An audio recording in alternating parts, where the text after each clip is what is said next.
ஞானானந்தமயம் தேவம் நிர்மலஸ்படிகாக்கிருதிம் ஆதாரம் சர்வவித்யானாம் ஹயக்ரீவம் உபாஸ்மகே. வணக்கம். ஏஎல்பி ஜோதிடர் உங்கள் லோகநாதன், கோவையிலிருந்து.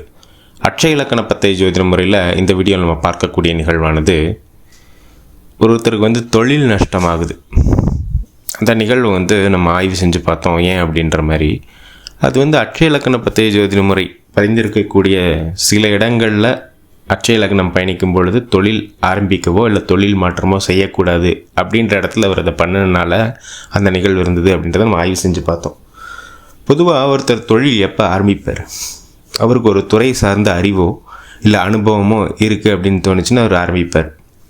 ஆனால் இது எல்லா காலகட்டங்கள்லையும் சாதகமாக இருக்குமா அப்படின்றது தான் கேள்வி. ஏன்னா இப்போ நிறையா பேர் பார்த்தீங்கன்னு வச்சுக்கோங்களேன், பிஸ்னஸ் மேனேஜ்மெண்ட் அப்படின்ற ஒரு படிப்பை படிச்சிருப்பாங்க.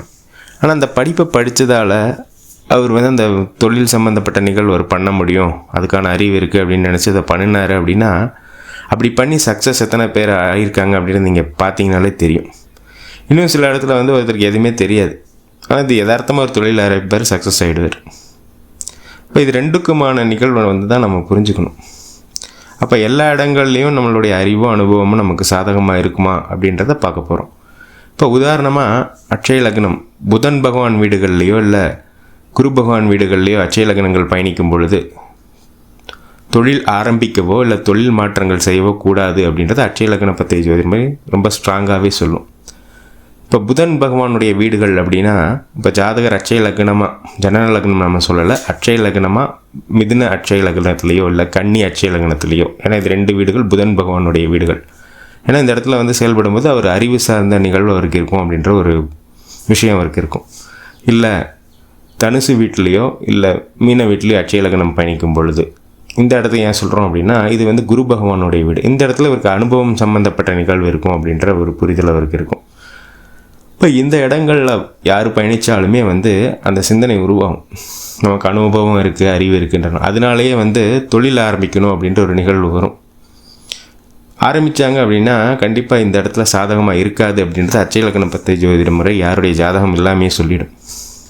இப்போ இந்த இடத்துல எதுவும் பண்ணாதீங்க, தொழில் ஆல்ரெடி பண்ணிகிட்டு இருந்தீங்கன்னா அதில் எதுவும் மாற்றம் பண்ணாமல் கண்டினியூ பண்ணிக்கோங்க, இல்லை புதுசாக ஆரம்பிக்கணும்னு எண்ணம் வந்துச்சுன்னா பேசாமல் அதை பண்ணாதீங்க இந்த காலகட்டத்தில் அப்படின்றது தான் சொல்லும். இப்போ இந்த மாதிரி நிறையா ஜாதகங்கள் பார்த்துருக்கோம். இந்த இடங்களில் ஆரம்பித்து அது சாதகமாக இல்லாத ஜாதகங்கள் எவ்வளவோ பார்த்துருக்கோம் நம்ம ஆய்வில். அதே போல் தான் ஒரு நண்பர் தொழில் நஷ்டமாயிடுச்சு அப்படின்ற மாதிரி வந்தார். சார் எப்போ சார் தொழில் ஆரம்பிச்சிங்கன்னு கேட்குறப்ப அது ஏஎல்பி முறையில் போட்டு பார்க்குறப்ப அவர் பயணித்த அட்சய லக்னம் கன்னி. சந்திர பகவான் அவருக்கு 3ஆம் இடத்துலேருந்து செயல்படுறார்.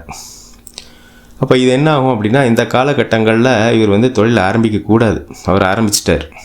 இது என்ன நிகழ்வு நடக்கும் அப்படின்னா, சந்திர பகவான் கன்னி வீட்டுக்கு 11ஆம் அதிபதி, அது 11 அப்படின்றது கடக வீட்டுக்கு அவர் தான் ஓனர்.